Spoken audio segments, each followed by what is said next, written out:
third period of response that you guys expected as a hockey club to come up with here tonight? Yeah, I mean, I think the good thing about this group is we never feel like we're down and out. I mean, they had most of the momentum, but we just needed an early start and a couple good shifts to start that third period, and we scored first, and that got the ball rolling. What was the feeling on the bench when Austin went down? I wasn't even quite sure it happened until we got a power play, and I realized he wasn't out there. So obviously a big part of our team, and hopefully it's not severe, but everyone did a good job picking up the slack, and that was one of the best wins I've ever seen. He missed 20 games last year. How would you describe what it was like trying to cope without him?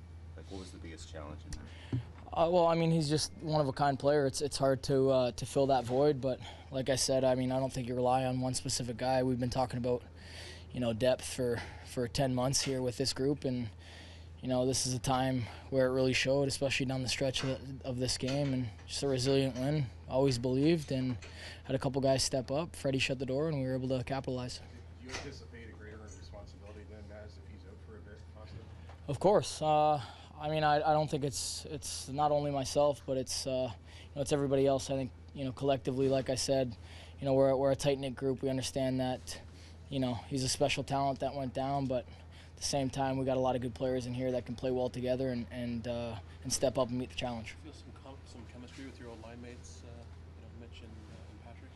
Yeah, I feel like we didn't skip a beat. It was actually very nice. As soon as that line was put together, we came every shift. So they're great guys to play with. Patty's got the speed and hustle, and Mitch obviously, exceptional playmaker. It's just very easy for me to get open and receive the puck. I just got to be ready to score.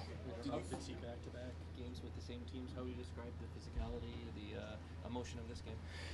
It definitely got a little chippier today, as expected. I mean, it's a mini series in the start of the season. I think both teams are trying to establish a rhythm, and we went into their building and beat them, and they were obviously probably not too impressed with that. They wanted to really step on the gas here, and I felt like they did a good job throughout most of the game. But towards the end, we just capitalized on some chances, and that's all it took. You've scored in each of the last 2 games now. Is it purely just as simple as the fact that they're going in the net? Did you feel as confident the first 9 games, or is it something different? Yeah, I mean, you guys were the only ones that were worried. I honestly really wasn't that frustrated because I understood that this is how it's going to be. I stayed positive. I work hard in practice. I got very supportive teammates, so I understood that as long as I kept playing the way I was playing, it felt like I was making plays.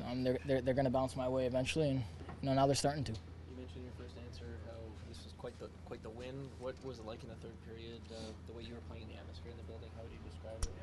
It was unbelievable. It was electric. After that first goal, I mean, I don't think one fan sat down in their seat for the rest of the game. So that's what we want to try to build. In this building is just an electric building and a rowdy building to come in. Obviously, we didn't generate a whole lot through the first half of the game, but we kept ourselves in it. Made a couple mistakes, but we're able to regroup.